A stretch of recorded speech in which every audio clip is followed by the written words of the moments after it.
তো গাইজ এখন বাজে হচ্ছে 11:20 রাত্রিবেলা, আর এদিকে সবাই ঘুমিয়ে পড়েছে, চুপ একদম পুরো সুনসান রাস্তা দেখো। আর এখন আমি আর আমার মা যাচ্ছি বিয়ে বাড়িতে, তো চলো গিয়ে দেখা হবে। তো গাইজ এখন চলে এসেছি, আর এখন আমরা যখন আসছিলাম তখন দেখি সবাই বেরিয়ে যাচ্ছে অলরেডি, তো চলো গিয়ে দেখা যাক।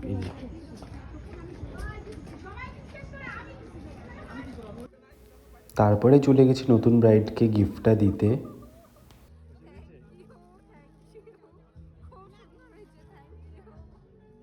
আমি র্যাপ করার টাইম পাইনি, গিফটটা র্যাপিং করারও আমি টাইম পাইনি, কারণ আমি ডিউটির থেকে এসেই তারপরে গেছিলাম। তারপরে দিকে সবার সাথে দেখা হয়ে গেছিলো, তো সবাইকে ভিডিওতে নিয়ে নিলাম। তারপরে দিকে ব্রাইডাল গ্রুমের ডান্স হচ্ছিলো, তো চলো তোমাদের সাথে শেয়ার করি।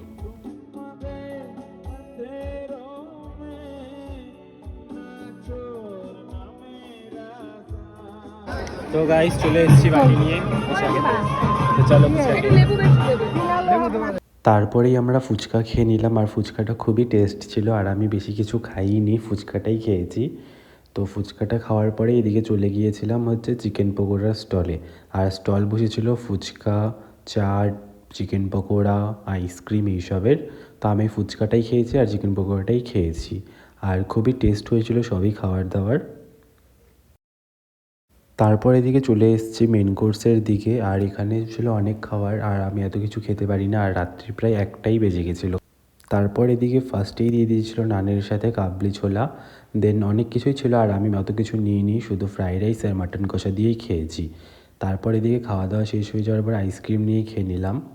তারপর আমাদের বাড়ি যেতে যেতে প্রায় 1টা 20 হয়ে গেছিলো, মানে 1:30টাই প্রায়। তো ভিডিওটা এখানেই শেষ করছি। ভিডিওটা ভালো লাগলে লাইক কমেন্ট শেয়ার করে দিও। দেখা হচ্ছে নেক্সট মিনি ব্লগে, and don't forget to follow and subscribe. By.